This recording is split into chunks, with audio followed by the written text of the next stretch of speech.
જય આદિવાસી, જય આદિવાસી, લડેંગે। અત્યારે અમે દાહોદ જી આવ્યા, ચેતરભાઈના વિસ્તારમાં બી જી આવ્યા। આમ મુઠ્ઠી વાળે ને શું કરે ખબર ને? આ તો વાળો બધા મુઠ્ઠી વાળો, મુઠ્ઠી વાળો। હવે મોળા પર નાખો,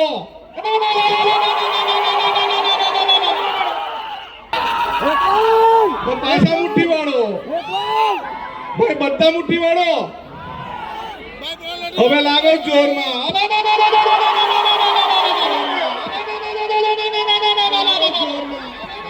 દાહોદમાં જયારે આ કર્યું ત્યારે મને બે ચાર પત્રકારે પૂછ્યું કે આદિવાસી સમાજ આ શું કરે? અમે કીધું આદિવાસી સમાજ બધાને આમંત્રણ આપે ને બધાને વેલકમ કરે એટલે ઓ કરે।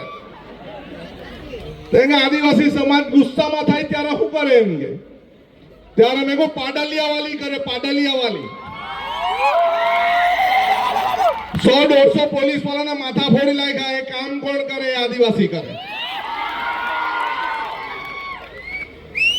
પહેલે તો આદિવાસી સમાજના સાંસ્કૃતિક કાર્યક્રમ માટે ગામના સરપંચ વિપુલભાઈ, અજયભાઈ, કુંજનભાઈ, તમામ આગેવાનોને ખૂબ ખૂબ અભિનંદન। લગભગ અમે ડિસેમ્બર મહિનાથી આ કાર્યક્રમ કરવાની વાત ચાલુ હતી અને આજે કાર્યક્રમ પૂરો પાડ્યો। લગભગ મહુવામાં અત્યારે અન્ય સમાજના લોકોનો આતંક ચાલે છે એવું લાગે। ચાલે છે ને? આ બહેનોને ખબર છે, મહુવાના અંદર એક નાનકડી 7મા ધોરણ ભણતી છોકરી અને એની છેડતી કરે અને ત્યાંના આગેવાનો એમ કે આનંદભાઈ આપણે ત્યાંની દીકરીની છેડતી કરી। મેં કહ્યું તમે બંગડી પહેરેલી છે કે? જેને છેડતી કરી એને કપડા ઉતારી લેવ। બીજી વાર વાત આવી કે ગોપડા ગામમાં આપણા શૈલેષભાઈ ને બીજાએ માર્યો એમ કે મેં કહ્યું ક્યાં સુધી માર ખાવાના?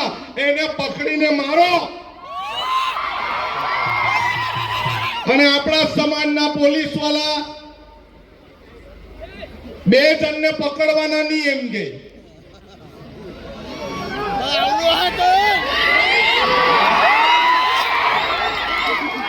આદિવાસી સમાજના પ્રમાણપત્ર પર તમે પોલીસ કરો છો, આદિવાસી સમાજનું નામ તમે બદનામ કરો છો અને પેલા બેને તમારાથી પકડાતું નથી, તમારું પોલીસ સ્ટેશન અમે ઘેરી લેશું। અને પોલીસ સ્ટેશન ઘેરવા પહેલા 2 જણા પકડાઈ ગયા। આ માત્ર આનંદ પટેલની તાકાત નથી, આદિવાસી સમાજની તાકાત છે। અને અત્યારે કાકરિયામાં સુરત મહાનગરપાલિકા વાળા એજન્સી વાળા એને ખબર જ નહીં મળે કે આ કાકરિયા નથી, આ સમગ્ર આદિવાસી સમાજને તમે ગંદુ કરવાનું કામ કરેલું છે। અને ત્યાંના મ્યુનિસિપલ કમિશનરને કીધું કે જો તમે આ જો કચરો ઉઠાવશો નહીં તો અમે તમારી કચેરી પર આવતા અમને વાર નહીં લાગે। દરેક સમાજ આપણા લોકો દરેકને દૂધ અહીંથી સુરત વાળાને મોકલીએ, સારી હવા, આબોહવા, જંગલ આપણે એમને મોકલીએ, આપણે આપણા વિસ્તારનું પાણી એમને મોકલીએ નહીં, આપણને શું મોકલે? ગંદો કચરો। આ સહન થાય આપણાથી? આ સહન થાય? આ સહન થાય? તો આ કાકરિયાની લડાઈ માત્ર અજયભાઈ અને સરપંચ અને ગામના લોકોની નથી, આ તમારી ને મારી ફરજ છે। આપણી જળ જંગલ જમીન બચાવવાનું, એને પ્રદૂષિત થતું બચાવવાનું કામ આપણું છે। કેટલાક લોકો ભાગલા પાડતા હશે, પરંતુ મોહનભાઈ જેવા બીજેપીના ધારાસભ્ય બી નીકળવા જોઈએ જે અમારી હાથે આવીને બેહીને વાત કરે અને મંચ પરથી આવીને એવું કહે કે હું સમાજની સાથે છું, એવું પેલા જૂઠાલાલને બી શીખવવું પડે। અરે આખા ગુજરાતમાં વિસ્તારમાં બે જ તો લડતા છે. હવે પેલો પોપટ જુઠાલાલ એમ કે આનંદભાઈના દરવાજા ભાજપમાં બંધ, મારા દરવાજા તો ત્યારે ખુલ્લા હતા, જુઠાલાલનો જન્મ જ નહીં થતે. પણ આદિવાસી સમાજની કઠપુતળી બનવા કરતા આદિવાસી સમાજ માટે છેલ્લા શ્વાસ સુધી લડવાની તાકાત આનંદ પટેલ માટે છે. એમ કે ચેતરભાઈની હાથે મંચ શેર કરે. અરે ભાઈ, પિક્ચરમાં તો બે જ હીરો હોય, બીજા કોઈ ચાલે બાલે નહીં. અરે તમે બી અમારી સાથે સમાજનું મંચ શેર કરો. અમે કા તમને ના પાડતા છે મંચ શેર નહીં કરો. અમારી જેમ પાર તાપી નર્મદા રિવર લિંકની લડાઈમાં કદમથી કદમ મિલાવીને ચાલો, અમે તમને લાલ ચાચમ બિછાવીએ. આપણા આદિવાસી વિસ્તારની જળ જંગલ જમીન લૂંટવાની સાથે સાથે આદિવાસી સમાજના દાખલા લૂંટવાનું પણ કામ આ લોકોએ કર્યું છે. આજે આદિવાસી સમાજના દાખલા મેળવવા હોય તો આપણે કપરા ચઢાણ ચડવા પડે છે. આપણા સમાજનું પ્રિમિટિવ ટ્રાઇબ, જેને આપણે હળપતિ સમાજ કહીએ, વારલી સમાજ કહીએ, નાયકા સમાજ કહીએ, આદિમ જૂથ, એમને દાખલા લેવા માટે દાખલા નથી મળતા તો એમનું શિક્ષણ એમણે લઈ લીધું છે, શિક્ષણ નથી આપતા. આજે આખા ગુજરાતની વાત નહીં કરું, આખા દેશમાં આદિવાસી સમાજનું જળ જંગલ જમીન લૂંટવાનું કામ આ ચોર અને લુચ્ચી સરકારે કર્યું છે. આપણે કહીએ આ કાર્યક્રમમાં દક્ષિણ ગુજરાતના દરેક આદિવાસી સમાજે આવું જોઈતું હતું. દરેક ધારાસભ્ય, દરેક આદિવાસી સંસદ સભ્ય આવું જોઈતું હતું અને અમારા પ્રશ્નનો પણ જવાબ એમણે આપવો જોઈતો હતો. ગોપરા ગામના શૈલેષભાઈ એવી તો કેવી ભૂલ કરી, કરચલિયા ગામની નાની હળપતિ છોકરી એવી તો કેવી ભૂલ કરી. આ ધોળીકુઈ ગામના છોકરાઓ મેદાનમાં રમવા જાય, અરે મેદાનમાં રમવા જાય, અન્ય સમાજ વાળાને મારે. ધોળીકુઈ ગામમાં આદિવાસી સમાજના ઝંડા લગાવે તો એક જણ એમ કે તમારા ધોળિયાને ધોળીને પી જાઉં ભાઈ, બીજાને વાત છોડ. અરે આ ધના રૂપાવાળા છે, એમ જ ગોળીને પીવાઈ જાય એવા નથી. અમારા પૂર્વજ ધના રૂપાની તાકાત તમારી સાથે છે. તમારા જેવાને પાછા ગીર બરડા આલેજમાં મોકલી દે. હું આપણા લોકોના વિસ્તારમાં આપણા સમાજની વચ્ચે આવીને મારી એક બેનને છેડતી કરે, એટ્રોસિટીની એકની કલમ એને લગાવી છે. આપણને દરેક રીતે છૂટા કરવાનું ષડયંત્ર લોકો કરી રહ્યા છે.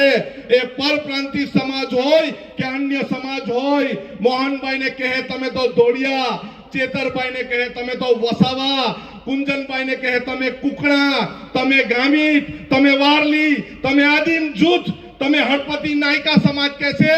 પરંતુ આપણે કોણ છે યાદ રાખવાની જરૂર છે. આપણે કોણ?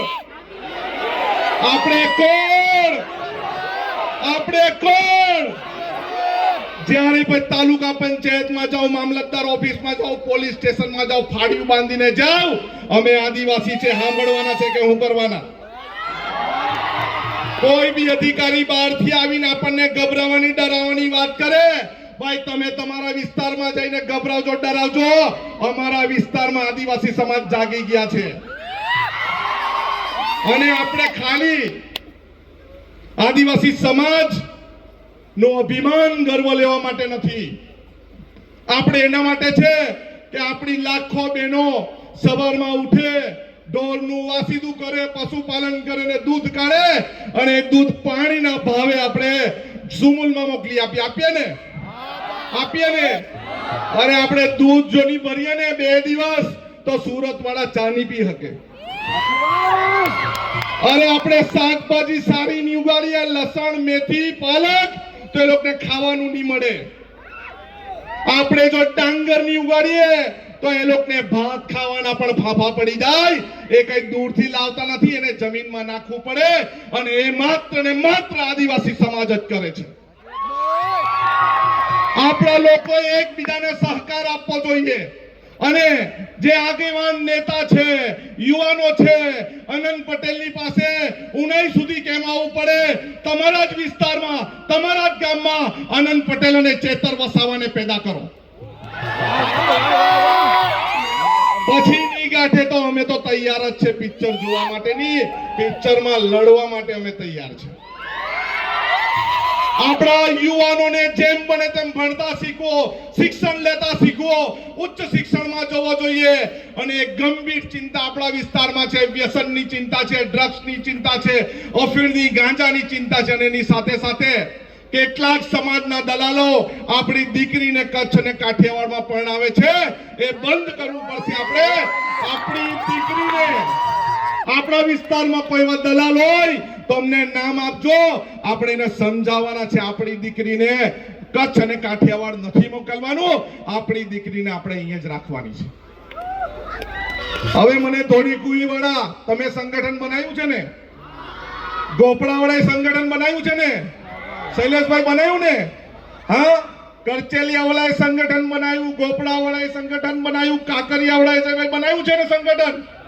આપણે સૌ સંગઠિત થવાનું, કારણ કે હજુ 5 ગામનો વારો આવ્યો છે, હજુ 50 ગામનો વારો આવી શકે એવી શક્યતા છે.